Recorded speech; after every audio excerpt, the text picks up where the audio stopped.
Hello everybody at Ryerson. It's fellow student Steve Katsikaris, just doing a video here. I'm just doing a video on how I was unlawfully arrested at Ryerson Medical Center on November 18, 2015, and now I've been able to get my hands on some documents.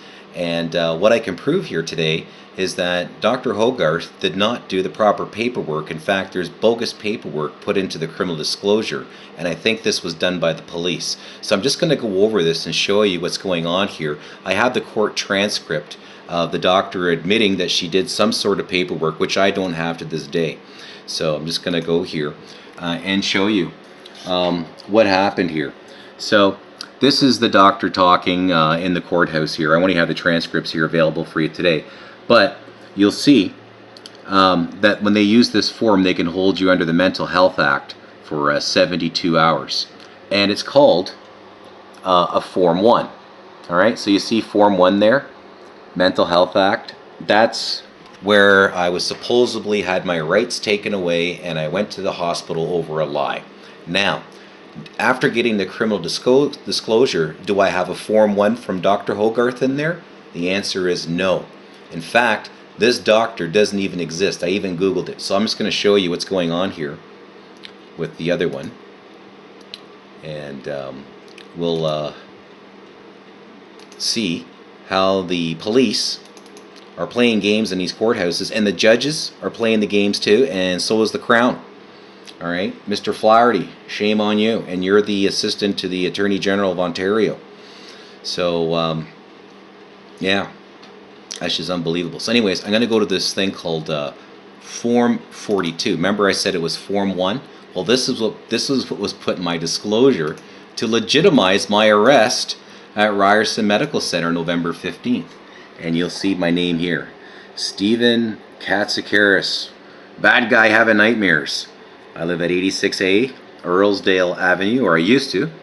But if you take a look here, I don't even know who in the hell this doctor is. And it says right here, name of physician. This person doesn't exist. Not at Ryerson, not at St. Michael's Hospital where I was taken. And you'll see the date here, November 18, 2015. Now, if we go down, I'm just gonna, yeah. So they got it ticked off. Behaved or are behaving violently. Well, if you take the look at the video between me and the doctor, you can see I'm just like, hey, you guys better calm down, de-escalate. How many times did I say de-escalate in the video? 74 times. So you can see how they demonize you. That's what I'm trying to say. I behave violently towards another person, or have caused or are causing a person to fear bodily harm from you. That's a crock of you know what. And then they got here, serious bodily harm to another person. All right. So this is all the baloney that they're ticking off the cops here. And if I go over to the next page, this is where it gets creepy. Now watch this. All right, so we're going to start up here. Just go on to the documents so everybody can see what the cops are doing here. I still don't have the doctor's form. So, cause serious bodily harm to another person. What, for having nightmares? Impossible. Suffer substantial mental or physical deterioration. You know what?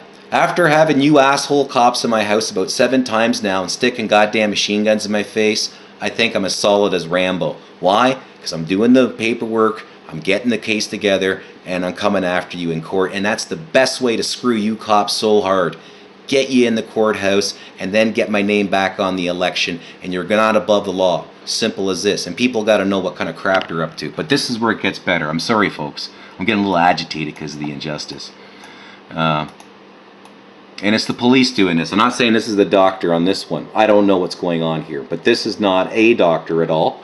And hey, didn't I talk about the Bugs Bunny X in my last video? Bingo. There's another one.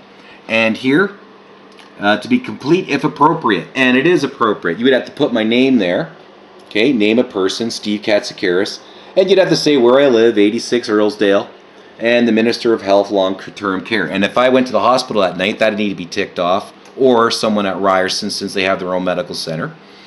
And you can see here, all blanks all the way down. So this is a bogus document. And look at that, they didn't even date it. and no signature from that doctor. Remember I showed you that doctor's name? Well, doesn't the doctor need to sign at the bottom here to make this a legal document to take away your damn rights and throw you in friggin' jail? So if that doesn't say police state, I don't know what does. And there's the doctor's name there. So there's no doctor's signature anywhere on this form at all. So I'm accusing York Regional Police, Detective Jim Kilby, of screwing around with a Form 42. Also, Crown, Mr. Assistant Crown, John Flaherty, Mr. Big Shot, not demonstrating the Form 1 from Dr. Hogarth, since I got the transcripts here, proving that she was there on January 5th and 6th, January 6, 2017, Old Toronto City Hall, testifying against her own patient. And now I've gone through this, and this doctor doesn't even exist at St. Mike's Hospital, at Ryerson, or anywhere on earth. There is no Fernando whatever. I looked it up. Nowhere. And go ahead, Google it, let me know. And even the forms are wrong. It was supposed to be a Form 1. I only got a Form 42. So the question I have for Ryerson is, where in the hell is Doctor's Form 1 that she filled out on November 28, 2015 and took away my rights, and I went to the hospital in the back of a squad car for complaining about nightmares because police are trying to kill me in a criminal conspiracy because I know too much about wrongdoing in government. And that's why this is happening, because I'm a whistleblower. And you can see I'm not violent, I'm just going through the documentation. And now another illegal sewage system has popped up and it's in violation of 358 of the Environmental Act. Not words of a psycho, words of a crime fighter and investigator, and I got so many people coming after me, and even Ryerson's been ignoring me. I don't know why you people at Ryerson would stand aside and let this happen to a student activist. I always thought, being a student at the university, and if you could report on something going illegal anywhere in our community, we should be applauded, not be hunted down like dogs and demonized like this. You can see the video of me and the doctor. I'm not being violent. I'm telling people to calm down. And at the end of the day, I'm right. I got all these videos showing all the cops on the property. You just saw the last video with the bloody bomb blew the bloody glass down. I'm not going around doing this. All I'm doing is collecting paper and proving that people in government are taking bribes and there's corruption and bribery going on. And E. coli bacteria in community drinking water. Warning people is now a crime. Being a crime fighter is now a crime. Being involved in scandal and corruption, well, is socially acceptable. I say no. No one's above the law, and no matter how powerful you are, like Police Chief Paul Martin, you're not above the law. It's quite simple. And you're going to have to come to court and answer for all this baloney that's happened. And same with Jim Kilby, also with Tim Kelly, those York Regional dorks, Stephanie Dixon, C. Robertson, Detective Peacock, Detective Grout. Boy, I'm starting to know a lot of cops. Capel, Vasallo, Mr. Emmett Yo, Susan Murchison, all people working for the government. It's funny how I don't know them personally, but they know me and I know them all through the paperwork. So anyways, I'm putting this back up on the internet here just to let people know that just because I'm a history student at a business school doesn't mean a student of history can show what's really going on, because you know what? All this stuff happened before in Nazi Germany. The same kind of stuff is happening here right in our communities today. Total Nazi Germany. So if you don't believe me, go look up Hitler. Go read about the Nazis. Look up Fire Decree, Enabling Act. You can see how it all happened. And, at the end of the day, aren't we supposed to say never again? So why are we letting our country turn into a Nazi police state? And that's my argument. Anyways, stay tuned for my next video. I'm Steve Katsikaris, Ryerson student, and take care, everybody. So long. Bye-bye.